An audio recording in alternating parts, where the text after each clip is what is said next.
Muy buenos días con todos, chicos. Espero se encuentren muy bien el día de hoy. Iniciamos la clase con primero BGU. Vamos a esperar unos minutitos a que los estudiantes se conecten. Si no, pues como siempre, comenzamos la clase.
Bueno, ahora sí procedemos con la clase del día de hoy. Nuestro tema de hoy es cómo escribía y también autoridad y razón. Vamos a proceder con la lectura y luego con la explicación. Dice, en la escolástica encontramos varias formas de escritos que reflejan la profundización creciente de la especulación filosófica.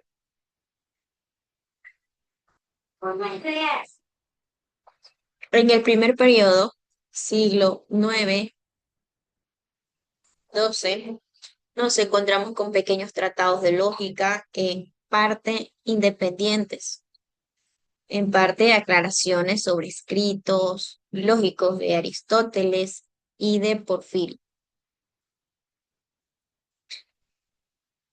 Neoplatónico del siglo III, también existen pequeños escritos filosóficos en forma de diálogo, como algunos tratados de Anselmo, siglo XI. En el periodo de oro de la escolástica en el siglo XIII, los comentarios a Aristóteles introducen al lector en el mundo filosófico y desarrollan una gran cantidad de puntos de vista. Abundante material filosófico contienen las grandes obras teológicas, la multitud de comentarios a las sentencias de Pedro Lombardo, siglo XII, y las grandes sumas teológicas y filosóficas.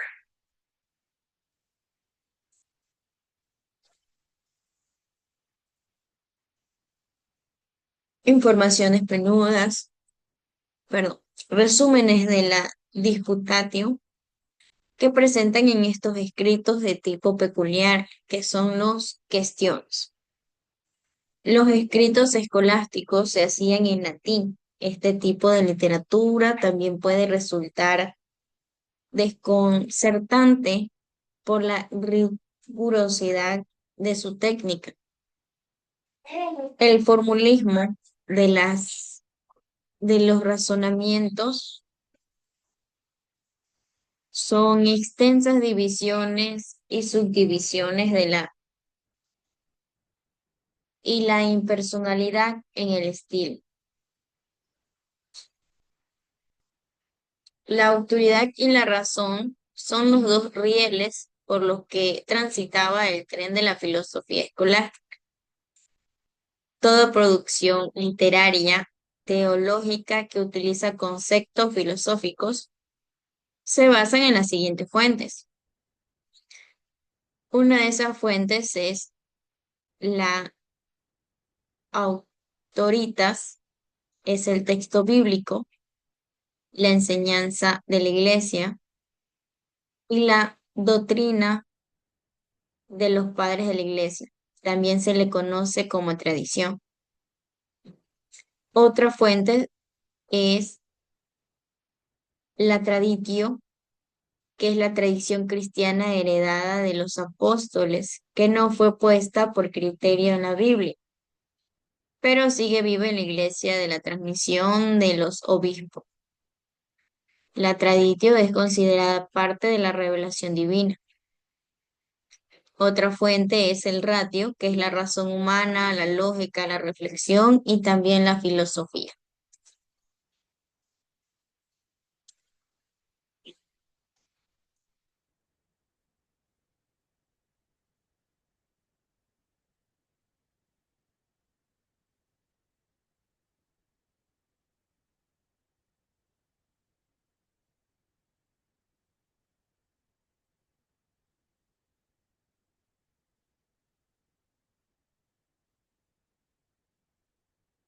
El texto que nosotros vemos aquí, la imagen, es un texto, es un fragmento de un tratado teológico medieval, probablemente de las sentencias de Pedro Lombardo, que trata sobre la Eucaristía, específicamente la frecuencia de la comunión y el poder de los sacerdotes herejes.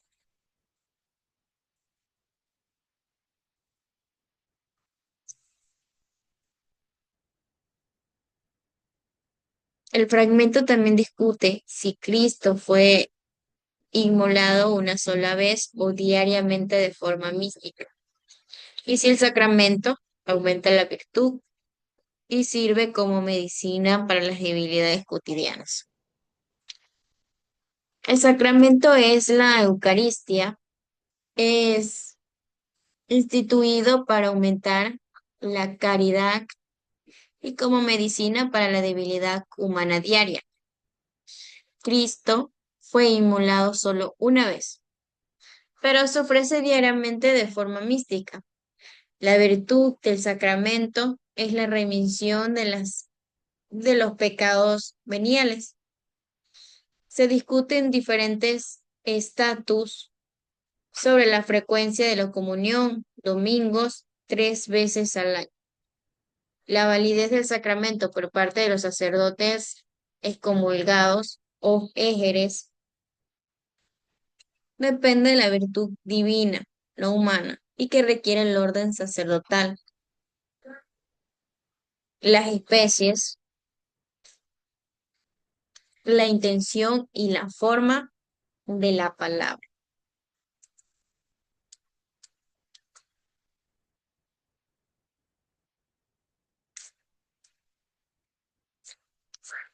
Cómo escribían en la escolástica encontraban varias formas de escritos, perdón, que reflejan la profundización creciente de la especulación filosófica.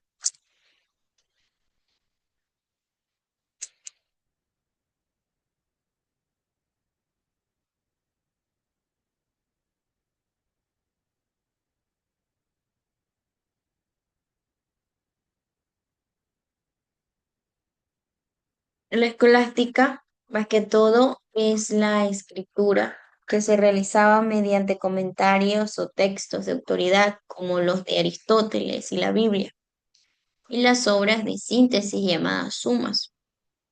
Los escritos reflejan el debate filosófico a través de un método estructurado de lectio, lectura y cuestión. En las caestio se presentaba una duda, se exponían argumentos a favor y en contra, y finalmente se daba una respuesta razonada. La forma de escritura escolástica respecto a los comentarios eran elaborados de textos ya existentes, especialmente de filósofos como Aristóteles y textos bíblicos, para interpretarlos y darles una forma o marco conceptual. Los comentarios de las sentencias de Pedro Lombardo, por ejemplo, se convirtieron en obras muy importantes. Respecto a la forma de escritura escolástica con las sumas, se trata de obras de síntesis que buscaban presentar de manera ordenada y completa el conocimiento de una disciplina, como la teología o la filosofía. La suma de la teología de Santo Tomás es uno de los ejemplos de madurez y síntesis de la escolástica. Otra forma de escritura escolástica está en lo que son las cuestiones, que es un método de escrito y debate donde se exponía un tema de forma de pregunta. Se argumentaban posturas en contra y a favor, y finalmente se daba una respuesta justificada. Otra forma de escritura era las sentencias, compendios de enseñanza y autoridades bíblicas de los padres de las iglesias, organizadas sistemáticamente. El más influyente fue los 4 libros de sentencias de Pedro Lombardo, que sirvió de base para innumerables comentarios. Y por último, otra forma de escribir escolástica están los que son los escritos didácticos. Los escolásticos también escribían sobre técnicas de memoria artificial que incluían métodos alfabéticos, números y algebraicos para recordar más que todo conceptos. ¿Cómo creen que se caracteriza la escolástica? Más que todo los escolásticos creían que la armonía entre el fundamento de la razón y de la fe y de la filosofía que ayuda a la teología a explicar los misterios y revelaciones de la fe para que la razón las pueda comprender. El empleo en la Edad Media un método didáctico para explicar y enseñar la escolástica. ¿Cuál creen que era el objetivo principal de la escolástica?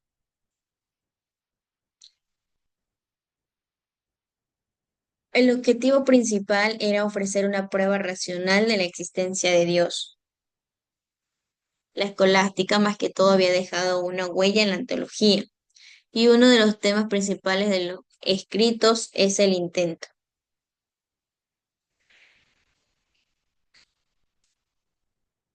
La escolástica también es una doctrina que resulta de la unión entre el pensamiento filosófico y el pensamiento teológico, para poder nosotros, más que todo, comprender y explicar las revelaciones subnaturales del cristianismo. Las características de la filosofía escolástica en la Edad Media se conoce como escolástica o filosofía, a la doctrina del pensamiento teológico y filosófico, que se apoya en la filosofía grecolatina para interpretar teóricamente el cristianismo, especialmente el mismo de la revelación. ¿Cuál sería el método de la escolástica? Sabemos que la filosofía se basa en un método de trabajo intelectual, que podemos denominar como escolástico, y que consiste en someter todas las ideas de principio a la autoridad. Esta filosofía además también se basa en la enseñanza, en la reiteración de los textos clásicos, especialmente el de la Biblia. ¿Qué es lo que más se caracteriza al pensamiento moderno en relación con la escolástica? Expresado de otra forma, las escolásticas modernas atraviesan diferentes orientaciones ideológicas y prácticas políticas distintas como parte de su aprehensión, objetivación y actuación sobre el pasado, el presente y por supuesto también el futuro. Ahora aquí nos hacemos la pregunta del millón. ¿Sabemos qué es el escolastismo? Fue un método filosófico y teológico predominante en Europa durante la Edad Media, que buscaba reconciliar la razón y la fe, especialmente la filosofía de Aristóteles con las doctrinas regionales cristianas. Se caracterizaba también por un método de enseñanza basado en la lectura, en la explicación de textos, en el debate dialéctico de cuestiones, con la finalidad de comprender la verdad de manera más profunda. Su máximo representante fue Santo Tomás de Aquino.